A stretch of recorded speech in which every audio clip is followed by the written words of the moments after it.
Hi guys, good morning, good afternoon, and evening to you. Actually, that depends on your location and where you are watching me from right now. God bless you. You're welcome once again to this platform. Yeah, what we do on this platform, as you know, is that we update you of the situation on the space of social media. We come here, we give you analysis of all those things that you might have seen or heard on social media space. That is what we do on this platform. So I want to welcome you once again for this another update. God bless you. You're welcome once again. Yes, I want to talk about a wonderful woman and a woman who became a widow at the age of 31. And this particular woman, her name is Mrs. Victoria Chibugo. And this particular woman actually narrated how her husband died a year ago. And the emotional video went viral on social media, especially on TikTok, where the woman analyzed what actually happened the very day her husband died. It was a situation of a woman that saw and that communicated with her husband few hours, that is, let's say 2 hours or an hour before she was called to come and see her husband. And when she got there, she met the lifeless body of her husband. Now, this story is so pathetic, and there are a lot of emotional drama in this particular video. Now, this woman said all this when she was actually reflecting on what she has been going through for almost a year. That her husband that she loved passed on, and all the matters of life, taking care of the children, taking care of home, the school fees, the family issues has been on her alone. Now, I want us to listen to the full gist and the full details on what actually happened the very day our husband died. And naturally, and what we know and what we believe is that man is a spirit. There are a lot of reaction in our spirit that very day our husband died. So guys, I want us to see this video and I want us to reflect on every point and issue that this woman will be dropping in this particular video. So guys, let us go there and hear the full details of what actually happened the very day Mrs. Victoria Chibugo lost their husband. So guys, let us go there. God bless you. Grief is feeling an intense sorrow. Hi guys, my name is Sophia Chibugo, popularly known as Victoria's Chibugo. I am finally here to share the story of how my husband passed. My late husband's name is Ikechukwu Martins Okechukwu. He's the one on my shirt. Ikechukwu Martins Okechukwu was born in the year 1982, 24th of June. He was my husband and the father of my 3 children. I am not sharing the story of how he passed because I owe anyone any explanation. I'm only sharing this because I want people to know about Ikechukwu. We were both content creators before he passed. Yes, literally, he brought me into social media to become a content creator just because in the year 2020, I lost my business, I lost my money in China. In fact, I was swindled of over 16 million naira in China. Ikechukwu brought me into social media 3 months before his demise. I didn't know why. Most times I used to feel probably because he knows he was going to go. I don't know, to be honest. Ikechukwu was such a great man. He was such an amazing husband. Not like we didn't have our flaws, not like we didn't have our couple quarrels. Obviously, every couple have their own quarrel fights, and how you make up your quarrel is what actually matters a lot. And your good times should actually supersede your bad times as couples.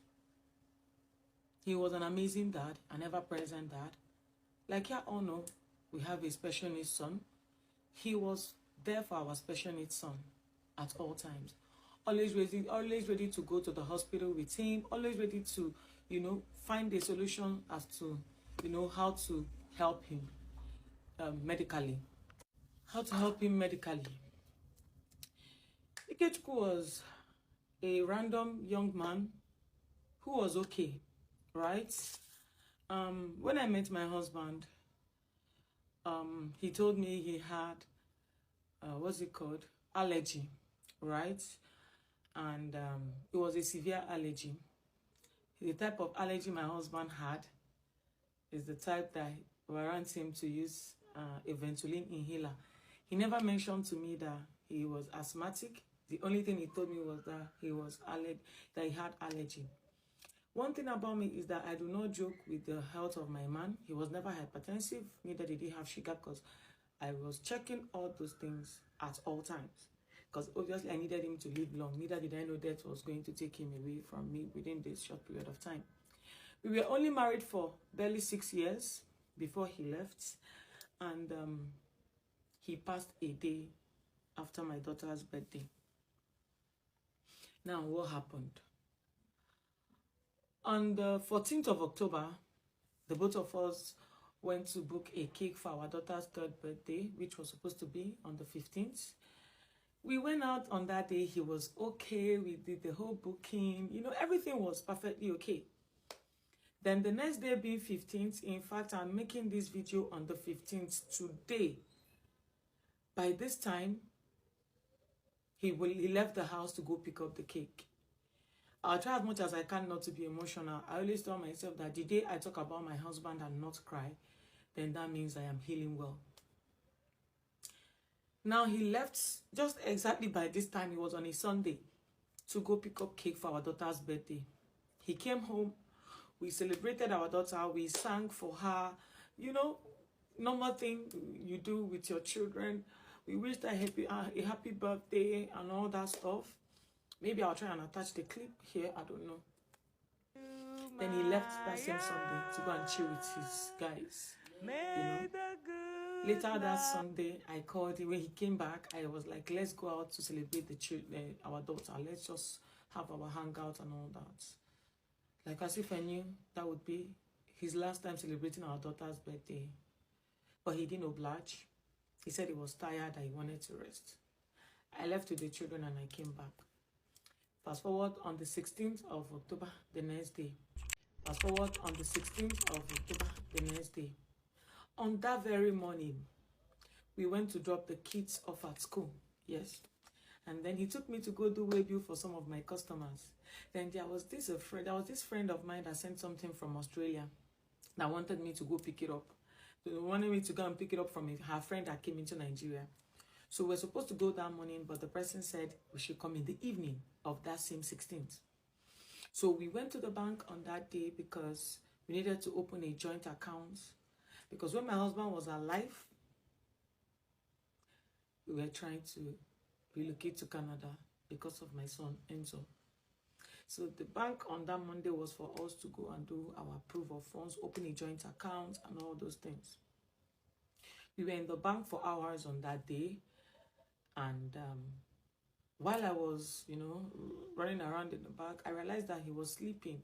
I felt like, well, he was tired, and all that stuff. Then we couldn't finish up what we went to the bank to do. Then we left. He said he was hungry, that we should go to the market and go and buy things. They wanted to make local rice, local jollof rice. I said, okay. He drove to the market. I was inside the car. He went into the car. Then he went into the market, then bought the things he needed. Then he drove back home. On that same 16th, he cooked. Yes, he did. He cooked the rice. In fact, served me too on that day. And my husband is one who doesn't like to cook. But anytime he cooks, he likes to praise himself. He was calling himself the baddest chef and, all that stuff. And I was teasing him. I ate. Then he slept for some time. When it was time to pick up the kids, we went back together to pick up the children. We dropped them off at home, then went back to the bank again to finish up the joint account we went to open. Now, when we got back again, he went back to sleep again. He continued sleeping. Remember, the lady that came back from Australia that was supposed to pick up something from said we should come in the evening around 5. When it was, I think 4:50, I woke him up. I said, please, can we go? Note, when my husband was alive, he was literally my driver. He knew I hated driving, so he was always ready to drive me anywhere I want. Not like I can't drive. I'm a very good driver. Then we woke up at that 4:50. I don't know, for some reason, on that very day, I kept the time. Need I don't bother about time, but I was really putting times together in my head. Now we stood up, we got dressed, we drove to Ajao. We are on Lagos traffic and all that stuff, you know. And then we got to Ajao around, I think, say, after 7 to 8. Now we picked up what we went to pick up from this said person and we headed home. We entered into my compound at exactly 8:45. But before then, one of his friends, my husband is in a club where they play football every Mondays and Saturdays. So one of his friends usually pick on his way to play, called him. He said, I'm on my way I'm going to Ajao with my wife. When I come back, I will come. Now, when we got back, I was already tired. I was the one that was driven. That is the honest truth. But guess what? The kind of tiredness I felt, I've never felt it before. I was tired in my spirit. I was tired physically. I was tired. In fact, generally, I was literally tired.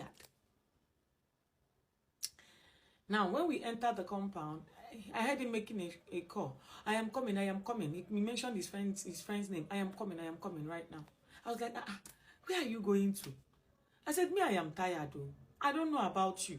Me, I don't feel the need for you going back to that place. It's already 8:49. He said, he wants to pick up something. He has a meeting as well. He wants to collect some supplements he bought for me, himself, and the kids, this, that. I said, oh, okay, no problem. Watch out for part 3. Part 3 of how my husband had died. So when he said he was going out for the meeting and to pick up the supplements he bought for myself, the kids, and for him as well, I was like, I wasn't okay with him going. That I wasn't feeling okay in my spirit for him to leave. That he shouldn't go. I and my husband, we play a lot. In fact, on that Monday, after he gave me the food to eat, I started playing with him. Like the way I played with him, I've never played with him like that before. In fact, he picked up again that day to flog me, saying that I am disturbing him on that Monday. That was before we went to pick the children from school, right? That was the day he called me an alaye. He called me an agbero. He even asked me if he met me under Malto Bridge. I'm going to attach a voice note of when he passed, when I was talking to him. Ike Bobodim, my husband. My husband, we're just playing today. We're just playing today. Your agboro is touching you. Wake up. Your agboro is touching you. Who will I play with now? Wake up now. Oh, wake up, As well, may God accept your soul. None of them is speaking. I'm going to attach a clip where I was talking to him when he passed, reminding him of the things he told me on that particular Monday, right? So, now, on that very day, he came upstairs after we got home at that 8:45 p.m. As I was playing with him, we were doing our normal alaye stuff. My husband was 10 years older than me, but he acts like he's my age mate. We had that very good relationship as couples, right? So so after doing all the alaye with him, just to see if I could just take his mind off, him going out, he came upstairs that same minute. I forgot to be honest, I can't place my mind on my eyes on what he came up to pick up. At that time, our second son was the only person awake at that time. He came up, picked what he wanted to pick, hugged him, pecked him, and then he left. From the window here, I told him from the window, I said, Ikechukwu, do you really have to go? Normally, I used to call my husband Jegede Shokoyo. because I'm an insider and while he himself is an outsider. I called him from the window. I said, Jegede Shokoyo, Ikechukwu Jegede Shokoyo. And then he drove off. Now, within 2 hours that he passed, I don't know, for some reason I was weak in my spirit. I called my elder sister. I was like, Sister C, I don't know why I'm feeling the way I'm feeling, but Ike just left. I'm not comfortable. My sister was like, is it today that Ike started going out? Why am I even bothering myself and all that stuff? I said, okay. So they brought food for me. At the spot where I ate, that was same place. I slept off. Something that has never happened. As I was sleeping, it felt like as if one spirit woke me up. The spirit woke me up. And then I was feeling these chills. I started feeling these chills. Like I knew something wasn't okay. I was feeling cold in a hot weather. Everything was not just okay. I stood up. I went into the shower, had my bath, and then I decided to say a prayer. As at that time, it was already 12 o'clock sharp. I was worshiping already. I was already praising God, you know. And next thing, I saw his friend's call. I'm like, why is Ike's friend calling me? Did anything happen? Does it mean that Ike does not have credit? Because all of them, they play football, right? I was now surprised. I started to answer the call. I answered the call. Now he said, Ugo, they said something has happened to Ike. Please start going to Golden Cross Hospital. I say something. I say Ike that left me. So it happened to be that the guy wasn't even there. That Ike's friend wasn't there at that time. He had already moved to the island on that same day. I didn't even know. So he was the only one who had my number. None of his club members had my number. So they had to call him to call me. I said, I called my mom, called my sisters. I was like, look at what I'm hearing. Oh, they were on the phone. This was happening at 12 midnight sharp. This was happening at 12 midnight sharp. I was like, this was what I'm hearing. Oh, Ike want to put me in trouble. I managed to find my way to the hospital. Upon getting to the hospital, I saw his club members, all of them. I said, Ike said he wasn't going to play. Does it mean he broke a leg? Or something happened? Like, I don't understand what happened. So I approached his close friend that they go to their training together. I was like, please, where is my husband? The guy said, go inside. As I was approaching the hospital gate and entering the hospital premises, all of them followed me. When I looked back, they were over 15 of them. I was like, what? Does it mean these people love Ike so much? Anyways, my husband is a very lovable person because he's very quiet, right? So when I got into the hospital, they were all giving me that pity look. I was looking around, trying to see maybe they placed him somewhere, a person will break leg or something. I said, please, where is the doctor? Where is my husband? Where is the doctor? Where is my husband? Finally, the doctor came. I said, doctor, please, what happened? My mom was on the phone with me at that time with my sisters. I was like, what happened? But before then, my other sisters here in Lagos, they came around. Okay, yes, they came around. Yeah. Because my mom already called them that they should start coming to the hospital to meet me at that time, including my aunties.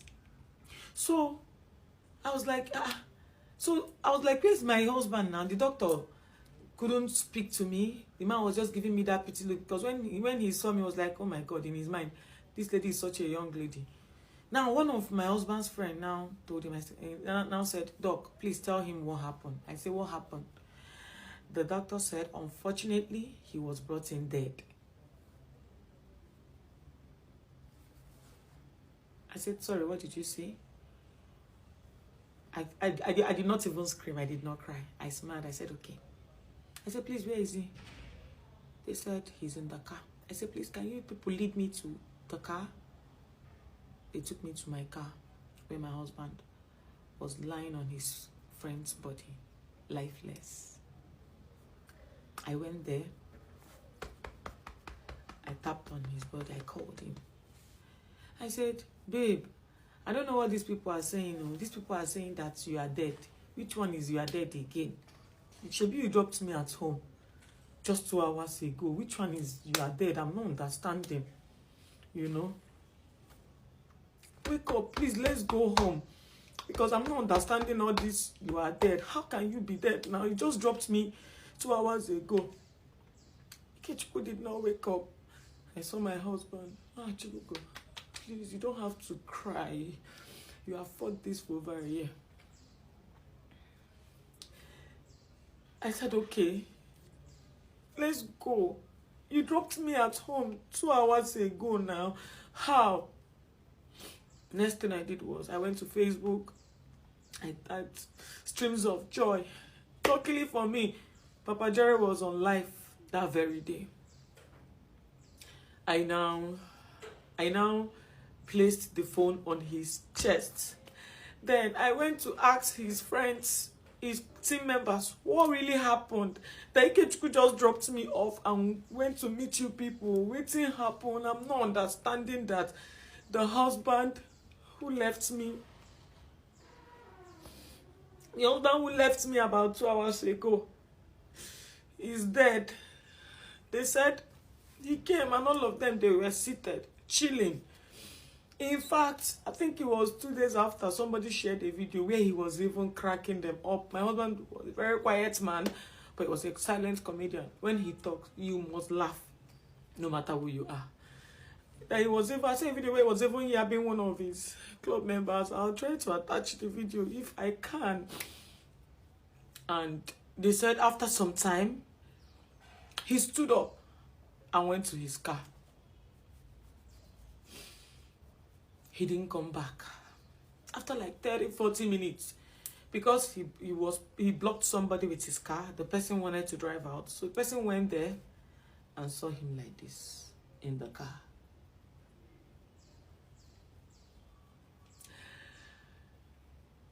And that the person now went to call his very close friend. Guy, he mentioned the guy's name. Guy, your guy there inside car. I'm not sure say he dey okay. He now rushed. All of them now rushed to the car. Upon opening the car. But first of all, the car was on. And I think the lights, the reverse light or something, I don't know. I've forgotten how they said it. They were lucky to open the door and he fell off. In their words, now they said they tried to perform a CPR on him and they rushed him to the first hospital. The first hospital rejected him. Now they now took him to the second hospital where he was confirmed BID, brought in dead. I said, okay. The NSPPD was still playing. I left it on his chest. I told him, I said, please, can we drive to another hospital? That I'm so convinced that my husband is alive, that nothing will happen. I was pacing around the whole hospital environment, praying. I knelt down. I cried to God. I said, God, please do something so that your name will be glorified. God, please. As at that time, I didn't even know about Mercy. We drove to Navy Hospital in Satellite Town. When we got to Navy Hospital, the doctors came out, checked him, and still confirmed him BID, brought him dead. At that time, I still couldn't find tears, I still couldn't cry. I was inside the car with my husband for over 3 hours because the kind of faith I exercised on that day never been. Life is just so cruel. The kind of faith I exercised on that day, I have never exercised that kind of faith. I refused to deposit my husband in a morgue. I sat inside the car. I kept on praying. Mind you, on NSPPD, I've heard a lot of people say, I placed NSPPD on my dead loved ones and they came back to life. I was a believer of that testimony. In fact, Pastor Jerry mentioned my husband's case. He said, your husband will not die.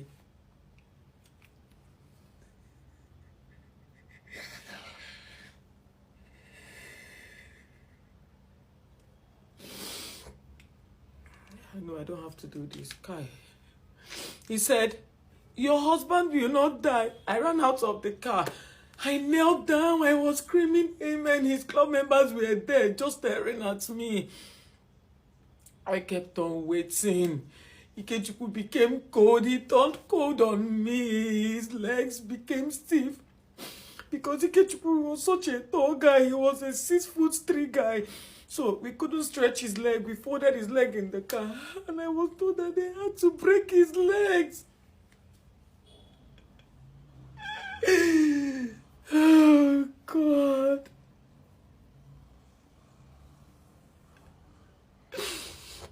I was told that they had to break his legs so it can stretch. So, for 3 hours, I was there with his cousins, his older cousins that were around, that stays around us. And at that time, my kids were very sick. And I left my kids with just my small girls. I couldn't even reach them to know if the 3 kids were okay. It was then it dawned on me that they were all sick because they had this feeling. I couldn't reach that. I was like, I want to go and check on my children that are alive. I don't even know what to do at that time. Please, Chibugo, you can do this. So, what gave me the conviction that Ikechukwu was gone was after 3 hours. I was still pacing around the hospital premises, believing God. I was touching him on interval, talking to him, speaking to him. The last time I went to touch him, that was when I saw blood. It was the last time I went to touch him, that was when I saw blood. It was then it dawned on me that his heart and everything has packed up. I screamed. I ran to the entrance gate of Navy Town. Oh, God. I told him, I said, you know what? It is time. Can I just go home and go and check on my children? I've gotten the conviction I need that Ikechukwu is dead. Now I kept asking, what really killed my husband? He wasn't poisoned. He wasn't hypertensive. He didn't have sugar. I kept on talking to Ikechukwu to please tell me what happened to him. For a whole year, I was asking for closure as to what happened to my husband. Then when people ask me what happened and I fight them, they don't even know I am fighting my emotions too, just because I do not even know. On Facebook, people were insulting me, calling me rude, because yes, they were trying to put me in a situation where I didn't want to be, because they kept on asking, what are you going to do with the cause of a dead person? Like, if you know what killed somebody, what will you do? You people don't know that you are triggering the person's emotions. I turned into a rude human, because that was what they started calling me on Facebook, because I started fighting people because they were asking me what killed my husband. They thought I knew, and I intentionally did not want to talk about it. After 11 months, on the 23rd of September, last 3 weeks, my son became sick. I rushed him to the hospital. My special needs son, he was diagnosed of asthma. It was then the doctor told me that what killed my husband was an asthma attack. Now, that took my mind back to that morning. Our house, the rooms in our house were robbed, right? It was after his death we took out the rug. My husband didn't mention to me that he was asthmatic, because I know he woke up. I remember he woke up that morning. He said he was having tightness of chest, that once he goes out, he will go and buy medication. I didn't know Ike was asthmatic. He never went to the hospital for 1 day. It was after he died, my father-in-law mentioned that he told him to go and see a particular doctor at Lutz, that he referred him to that doctor. My husband never mentioned this to me. Ikechukwu was such a quiet man who likes to keep things to himself. He's not too much of a talker. I was fighting blood pressure and sugar, not knowing that my husband was asthmatic. If I had known, I know I would have followed up on this. My father-in-law said he told him that he should take out the rugs in our room, in all the rooms. But he refused. I feel so sad because I feel that I could have done something. I don't know. But I feel I could have helped. So apparently, he died of an asthma attack. Because his inhaler was on the floor that day. I saw his inhaler right where he was seated. He uses inhaler, he said, because of the allergy, his type of allergy is severe, so he uses inhaler. The doctor said when he complained of that tightness of chest, had even he took it serious and went to the hospital, he would have still been alive. When my son got diagnosed of asthma, he broke me. A child who can't even talk, who can barely do anything for himself, he can't even use the inhaler. How does he even want to survive? Honestly. So apparently, my son inherited asthma from Kichuku.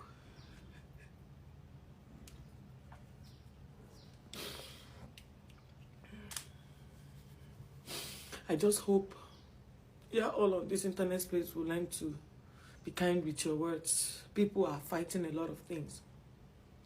Mind the things you say to people. You don't know the secret battles people are fighting. Honestly. Now Ikechukwu has left me alone with a special needs child and 2 other children.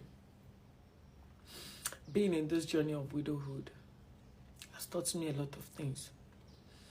After the demise of my husband, I learned a lot about life, about Christianity, about God,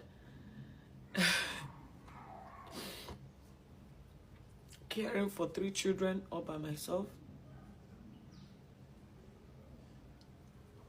and with a special needs child, it's such a tough one. He died a day after my daughter's birthday and 8 days before my birthday. October is usually the worst month of my life. The only reason I will celebrate my living is because I overcame this battle. I do not celebrate my birthdays. I have never celebrated it. I've never really, gotten gifts from people or anything. And I'm still not going to celebrate it.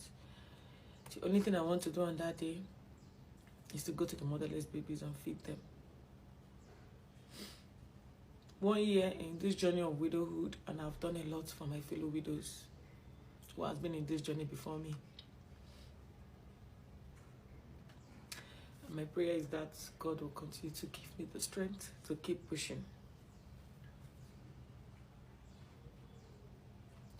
If you know any widow, please show them love. Widows are going through a lot. The emotional trauma, the loneliness, the physical stress of being a widow, then coupled with me having a special needs child.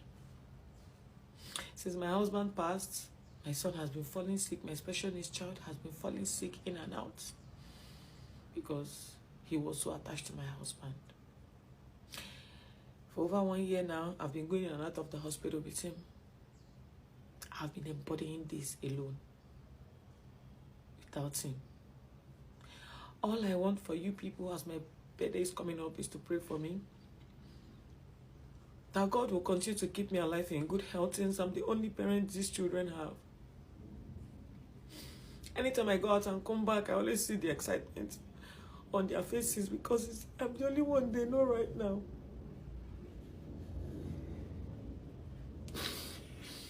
My prayer every day is that God will continue to keep me alive in good health just for these children and not for any other purpose.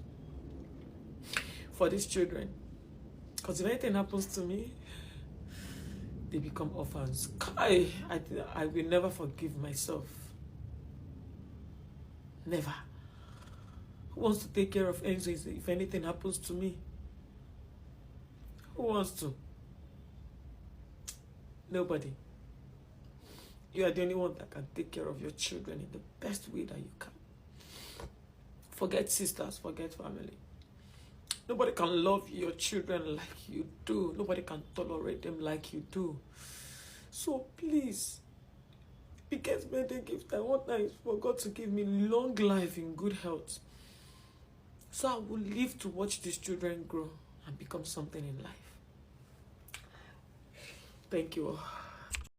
And yes, that is all that we have heard in this particular video. And it is not a good story, and it is not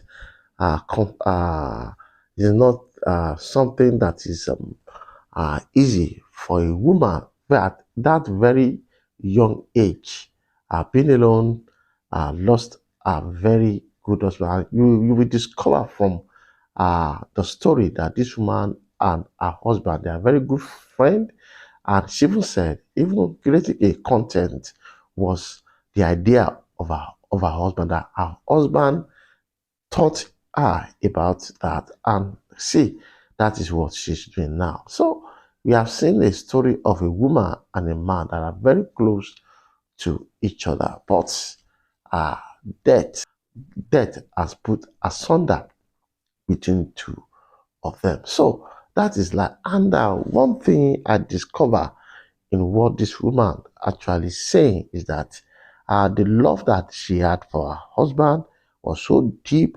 The friendship that was between her husband was so deep, and that was why we could see from all what she said that there is a kind of connection between her and husband, though the husband is no more. But we could see the woman that loved her husband. We could see a woman that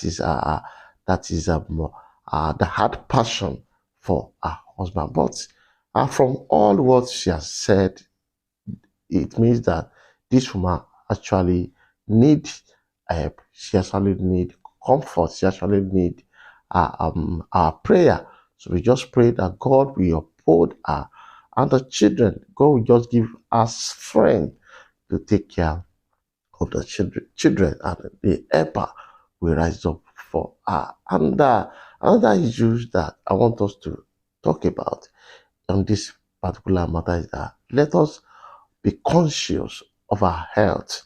Our health is very, very important, because according to us, she later discovered that her husband actually died by asthma, and that was what she got to know months after that man died. And in the first place, she said she thought that her husband was poisoned, but the doctor later realized that it was a case of asthma. So let us be conscious of our health, and let us know that it is because you are alive, your health is good.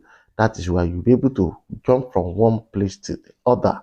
And the money we are even looking for, we need a sound air to even enjoy the money. So let us be conscious, and let us take our health.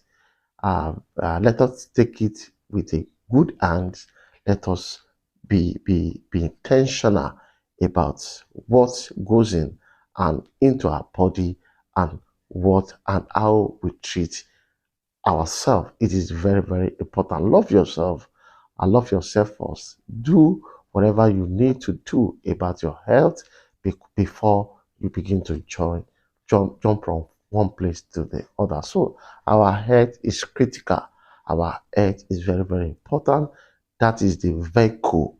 That is the vehicle which we can use to even do whatever you want to do in life. So guys, that is the update and the pathetic story of a wonderful woman that is Mrs. Victoria Shibogo. We just pray that God will uphold her. We pray that God will strengthen her the more. And she's a very strong woman, because we could see that she has even taken up the burdens, and even taken off the pieces of our life. Life goes on, and with that, still living, let us do our best to make impact in our family, on our family, make impact on our children, make impact in the people that surround us. That is what people will use to as a yardstick to remember us, or to also talk about the impact, the goodness that we have done for them. So thank you guys for watching this video.